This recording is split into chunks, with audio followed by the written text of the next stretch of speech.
Em nome do Pai, e do Filho, e do Espírito Santo. Amém. Com que alegria me encontro mais uma vez com vocês para partilharmos juntos.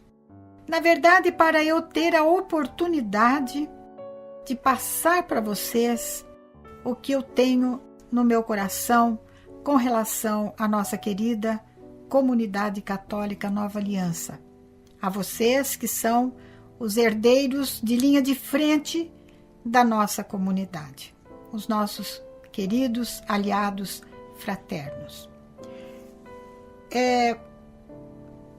Vamos nos abrir para a graça de Deus, que nos recebe com a antífona da entrada da missa deste dia em que gravo este programa, este vídeo. Hoje é dia 6 de outubro de 2016. Senhor, tudo está em vosso poder e ninguém pode resistir à vossa vontade. Vós fizestes todas as coisas, o céu, a terra e tudo o que eles contêm. Sois o Deus do universo. Deus eterno e todo-poderoso, que nos concedeis no vosso imenso amor de Pai, mais do que merecemos e pedimos. Derramai sobre nós a vossa misericórdia, perdoando o que nos pesa na consciência e dando-nos mais do que ousamos pedir. Por nosso Senhor Jesus Cristo, vosso Filho, na unidade do Espírito Santo. Amém. Dando-nos mais do que ousamos pedir. Eu tenho certeza que vocês iniciaram este momento de formação com a consagração ao Espírito Santo. Uma consagração ousada, mas porque conhecemos aquele a quem fazemos os nossos pedidos, externamos as nossas necessidades, vale a pena fazer essa experiência de como Deus é bom, de como Deus está disposto realmente a nos conceder muito mais do que nós ousamos pedir. Vamos então para o nosso segundo ponto de formação. O nosso segundo ponto, que é o ponto de formação. O nosso assunto de hoje continua dos últimos vídeos, falando sobre o nosso patrimônio espiritual. Hoje eu quero introduzir o nosso foco. Na verdade, é uma sigla. São os nossos valores irrenunciáveis. Quando nós fizemos um trabalho em conjunto,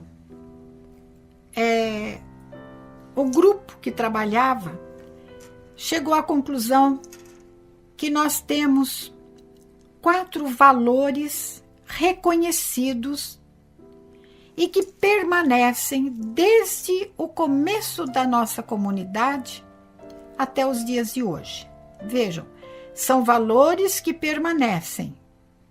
Não estou querendo dizer que nós estamos, com relação a eles, levando-os a sério tanto quanto eles deveriam ser levados a sério. Eu quero apenas dizer que nós não podemos abrir mão deles. Esses valores são a fraternidade, o espírito de fraternidade entre nós, a obediência, o comprometimento de cada um dentro das suas responsabilidades e o nosso espírito organizativo, a organização da comunidade. Isso tudo para que a nossa missão maior, a missão ponto de partida para o exercício do mandato que que Jesus nos deixou possa ser sustentado.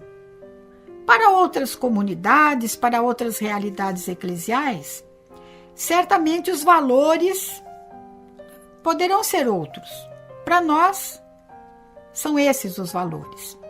E se vocês pegarem o início de cada um desses valores, vocês vão ver que daríamos a primeira letra de cada valor juntado dá a palavra foco.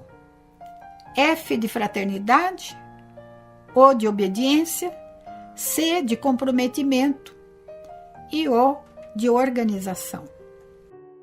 Como eu disse, são valores irrenunciáveis. Com isso na mão, eu deveria buscar na palavra de Deus uma fundamentação bíblica. Por quê? Porque tudo deve partir da palavra de Deus. É a palavra de Deus que suscita, mantém e difunde a fé. A fundamentação deste segmento do nosso patrimônio eu encontrei na carta aos Hebreus, capítulo 12, versículos de 1 a 3. O apóstolo nos exorta: deixemos de lado tudo o que nos atrapalha e o pecado que nos envolve. Corramos com perseverança na competição que nos é proposta. Com os olhos fixos em Jesus, que vai à frente da nossa fé e a leva à perfeição. Em vista da alegria que o esperava, alegria da ressurreição, suportou a cruz, não se importando com a infâmia, e assentou-se à direita do trono de Deus. Pensai, pois, naquele que enfrentou uma tal oposição por parte dos pecadores, para que não vos deixeis abater pelo desânimo. São 3 versículos extremamente ricos, densos, que daria para nós ficarmos aqui em um retiro de muitos dias, só para absorver o sentido de cada pensamento do nosso amado, querido exemplo de missionário, discípulo de Jesus, o apóstolo São Paulo. Mas eu gostaria agora de começar com vocês a triturar um pouquinho algum pensamento de Hebreus 12. Em primeiro lugar, o apóstolo pede, explica, nos exorta a que nós tenhamos um foco essencial. Eu acho que muita vida é desperdiçada, muito tempo é perdido quando a pessoa não tem um foco fixo. Ela não tem uma meta. Ela não tem bem definido o ideal de vida que ela quer para si, que nós vamos chamar de foco essencial. Aquilo que constitui o nosso ponto de partida, o nosso ponto de permanência, de perseverança e o nosso ponto de chegada. Esse ponto de partida, de permanência, de perseverança e de chegada tem um nome. O nosso foco tem um nome. O nosso foco não é uma meta que nós estabelecemos para nos realizarmos profissionalmente, para nos sairmos bem como pessoas da sociedade. Não. O nosso ponto fixo, sobre o qual o nosso olhar tem que se fixar é uma pessoa. É a pessoa de Jesus Cristo. Aquele que Deus constituiu Senhor da história. É o nosso Deus que se fez homem, que assumiu a nossa humanidade. E através dela, pregada na cruz, tendo derramado todo o seu sangue por nós, tendo sido morto e sepultado, ao terceiro dia, ressuscitou para nunca mais morrer. Esse é o nosso Deus Todo-Poderoso, no amor, porque toda a obra da salvação é uma obra de misericórdia, é uma obra de amor extremo por cada um de nós. Nós precisamos ter muito cravado, não só no nosso coração, não só nas nossas entranhas, mas no convencimento da nossa inteligência, no convencimento para a nossa vontade. Quem é Jesus Cristo? E para isso, nós precisamos do quê? Recorrer à Sagrada Escritura, que é a revelação plena e perfeita da segunda pessoa da Santíssima Trindade. Então nós vamos partir do apóstolo Paulo, o apaixonado por Jesus Cristo. Na carta aos Filipenses, há 3 versículos que são primorosos. O versículo 5, no versículo 5, capítulo 2, São Paulo exorta aos filipenses: tende em vós o mesmo sentir e o mesmo pensar de Jesus. Está aí já um modelo de como, para não perder o foco, temos que nos relacionar com Jesus. De que maneira? Buscando, aos trancos e barrancos que seja, caindo e levantando, procurarmos ter os mesmos sentimentos de Jesus, seja com relação às pessoas que estão numa caminhada de santidade, seja com relação às pessoas que estão indo para o buraco eterno, porque vivendo longe da graça de Deus. Termos em nós os mesmos sentimentos que Jesus tinha para com os santos e os pecadores.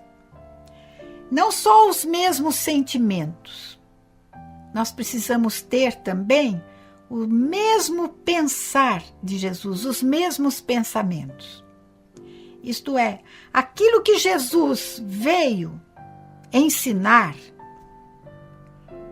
de toda a verdade, precisa estar entranhado na nossa mente, no nosso coração, no nosso convencimento. Quando nós procuramos sentir e pensar como Jesus, isto vai aos poucos. Por que aos poucos? Porque nós não caminhamos numa linha reta. Nós caminhamos como um tracejado do eletroencefalograma, um eletrocardiograma. Nós temos picos lá em cima, picos cá embaixo. Nós caminhamos assim. Por isso é um esforço até o fim da vida, para não perdermos de vista Jesus Cristo como nosso foco central e irrenunciável. Temos que buscar em tudo nos identificar sentimento e pensamento com Jesus Cristo, nosso Senhor. E o Espírito Santo é que é o artífice dessa obra. É Ele que vai nos configurando a Jesus Cristo. É Ele que vai nos fazendo semelhantes a Jesus. Mas, às vezes, a gente pensa que isso é fácil. Não é, não.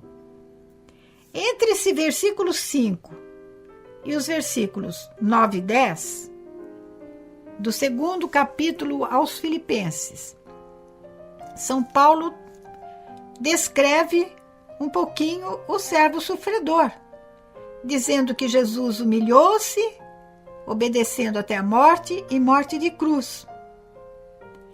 Por isso, essa obediência de Jesus, essa fidelidade de Jesus ao plano que lhe cabia realizar por parte do Pai, da parte do Pai, custou sangue derramado, custou a vida de Jesus. Vai custar a nossa também.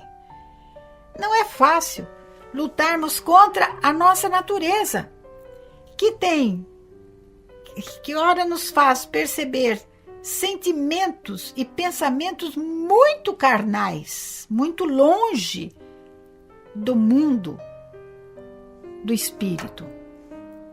Isso nos faz sofrer. Mas porque Jesus passou pelo sofrimento, superou a morte, Ele vai à nossa frente. E por isso eu não posso perdê-lo de vista. Ele vai à nossa frente, nos dando o exemplo. Para chegarmos no versículo 9 e 10.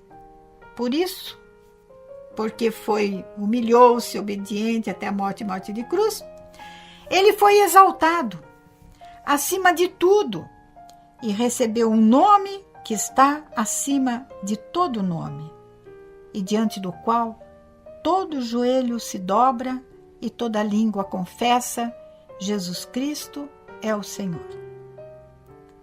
O que sobra para nós disso? O que isso tem a ver conosco em termos de focarmos nossa atenção apaixonada em Jesus? Jesus recebeu um nome, uma identidade, um status que está acima de todo nome. E aqui a gente lembra o primeiro mandamento: amarás o Senhor teu Deus de todo o teu coração, com toda a tua alma, com todo o teu ser. Que Santo Agostinho traduziu em palavras bem mais fáceis para a catequese. Amar a Deus sobre todas as coisas. Olha que bonito.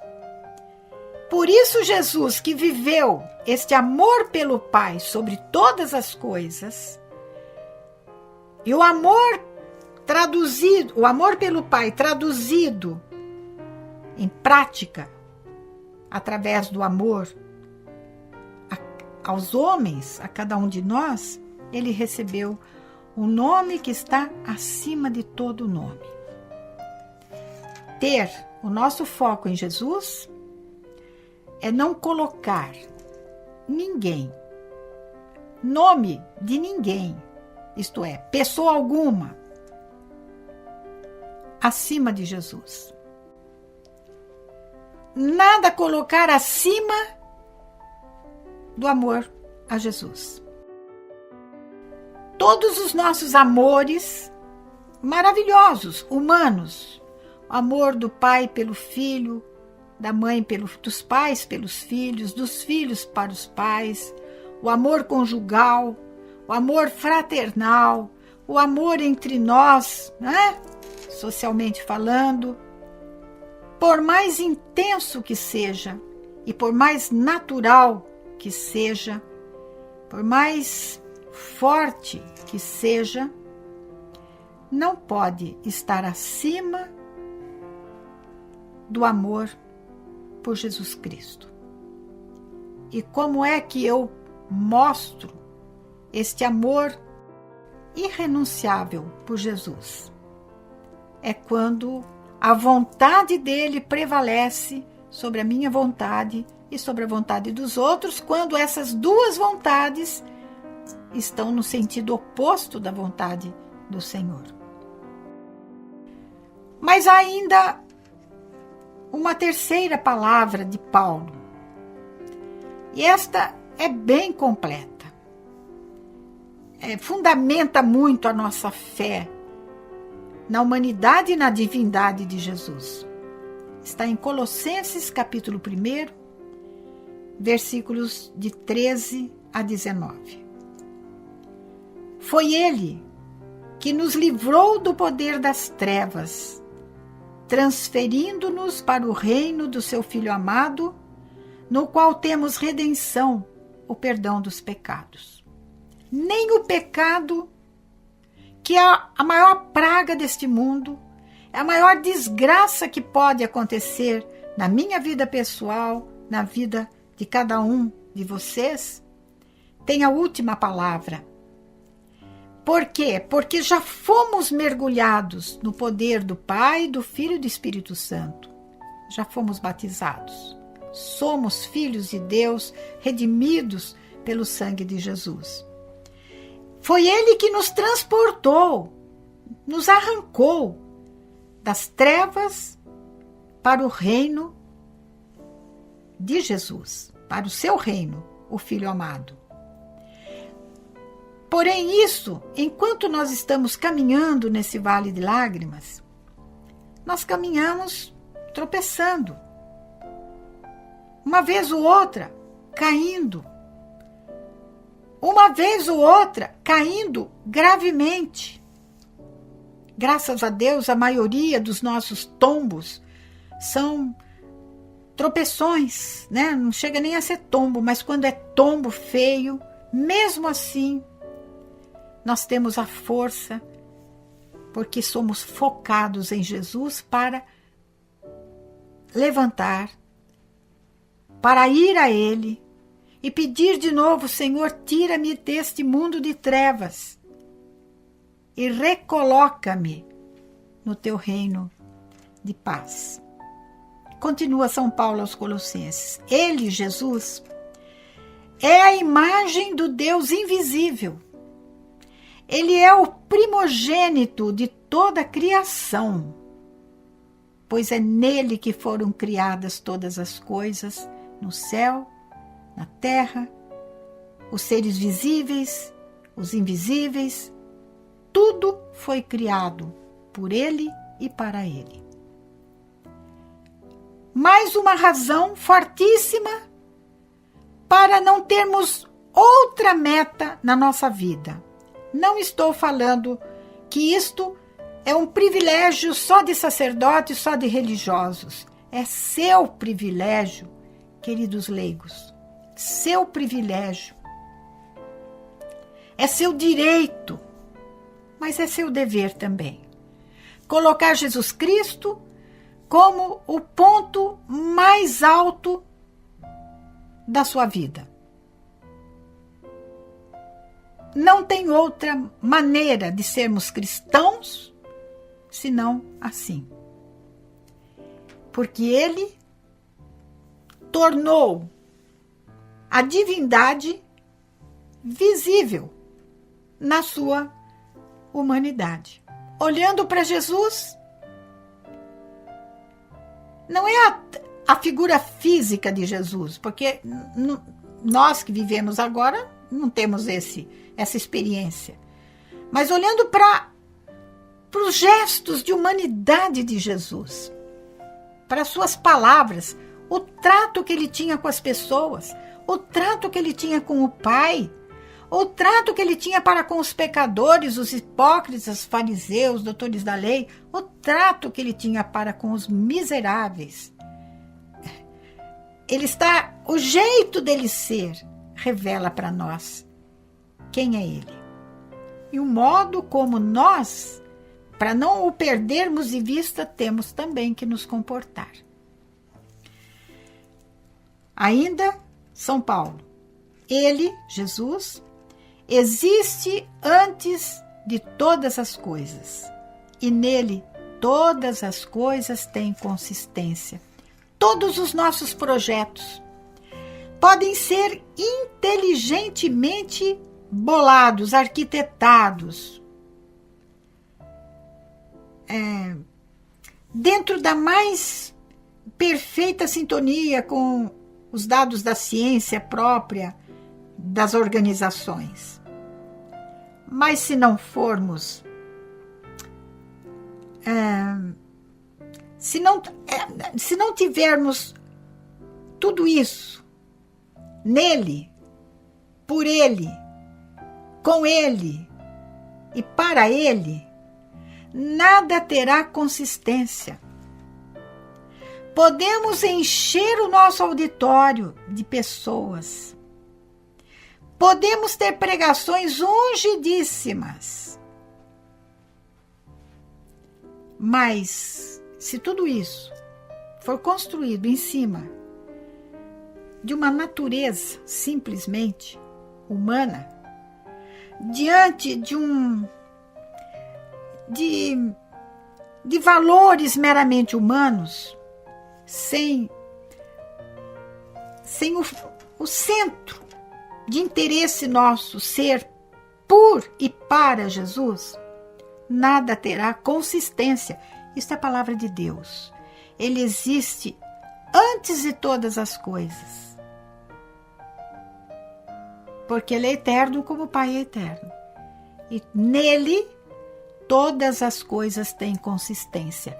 Queremos que as nossas missões deem frutos, frutos que permanecem, pessoas que permanecem, pessoas consistentes na fé que fazem a diferença no mundo onde atuam. Nós precisamos colocar Jesus no centro de tudo e de todos. Continua São Paulo. Ele é a cabeça do corpo, que é a igreja. Ele é a cabeça da nova aliança, que é parte da igreja, corpo de Cristo. Ele é a cabeça. E se, por causa da nossa condição humana e social, precisamos ter um chefe, um presidente, uma presidente, uma diretoria que organiza a nossa comunidade, que zela pelo patrimônio espiritual, esta pessoa de cima e todos os seus colaboradores precisam estar acima de tudo e de todos em muita harmonia, consonância com Jesus. Senão a casa cai. Se outros interesses na administração da nossa comunidade, no exercício da nossa pastoral, outros interesses se sobrepuserem aos interesses de Jesus e da sua igreja, a casa cai. E feio. Ele é o princípio, ele é o primogênito dentre os mortos, de sorte que em tudo ele tem a primazia. Que linda essa palavra. Que Jesus tenha na minha vida, na vida de cada um de vocês, na vida desta querida comunidade e fraternidade, que Jesus Cristo tenha a primazia. Acima de tudo esteja Jesus. Por quê? Porque Deus Pai quis fazer habitar nele toda a plenitude. É em Jesus que nós temos a plenitude do ser. Eu me sinto falando para mim. Me sinto falando para mim. Quanto preciso viver isso, gente. Quanto preciso ser mais apaixonada por Jesus Cristo. Mas vamos fazer um esforço, né? E entrarmos no nosso terceiro ponto, que é o compromisso desta semana. Você vai escrever, em primeiro lugar, você vai escrever os pontos que mais chamaram a sua atenção neste vídeo. Enquanto você assiste, seja no grupo, seja depois ao longo da semana, vai anotando, porque se você todo dia ou um dia ou mais de uma vez você assistir este vídeo, eu tenho certeza que cada vez que você assistir, você vai notar uma outra coisa que você não tinha observado antes. Escreva, porque a partilha fica muito rica assim. Em segundo lugar, ao partilhar esses pontos, partilhe não só dizendo o que mais chamou a sua atenção, mas fale como tem sido a sua vida em função desses pontos. Me chamou muito a atenção aquele momento em que foi falado que Jesus tem a primazia. Eu estou sentindo que na minha vida nem tudo ele tem o primeiro lugar. Eu ainda sou devedora a ele de um passo mais firme na conversão. Entenderam? É assim que a partilha vai ser muito valiosa. E em terceiro lugar, como você vê este ponto estar ou não sendo vivido de modo visível, palpável, na nossa comunidade. Então você vai se analisar e vai ter um olhar comunitário, um olhar para fora de você e perceber no todo da comunidade. Jesus está sendo o centro, nas decisões que tomamos, na reação das pessoas. Deus há de conduzir o seu para casa desta semana. Que Nossa Senhora, a Mãe da Nova Aliança, interceda por nós. Que o Espírito Santo, a quem nós nos consagramos, nos convença a respeito de Jesus Cristo e complete em nós a doutrina sobre Jesus, que nós jamais seremos capazes de ser completos. Louvado seja nosso Senhor Jesus Cristo. Em nome do Pai, e do Filho, e do Espírito Santo. Amém. Se vocês têm um tempinho, porque a duração de cada momento de formação deve ser de 1 hora, comecem já a partilhar, sem aprofundar nada, mas comecem já a dizer para os outros: gostei desse pedaço. Porque depois você vai aprofundar isso na sua casa. Amém.